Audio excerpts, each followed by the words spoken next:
إن أعجبك الفيديو لا تنسى الإعجاب والاشتراك في القناة. اهلا بكم في فيديو جديد على قناة اسلام تي في. النهاردة هنتعلم ازاي نعمل اعادة تفعيل لبرنامج انترنت داونلود مانجر.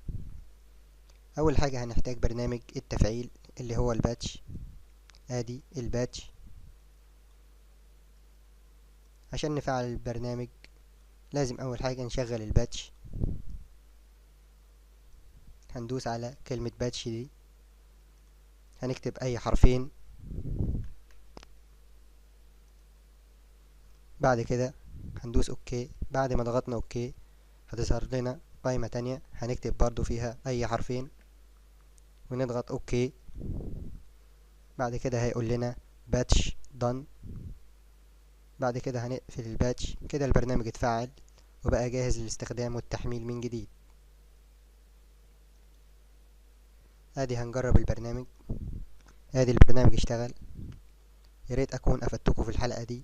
ما تنسوش الاعجاب بالفيديو والاشتراك في القناة.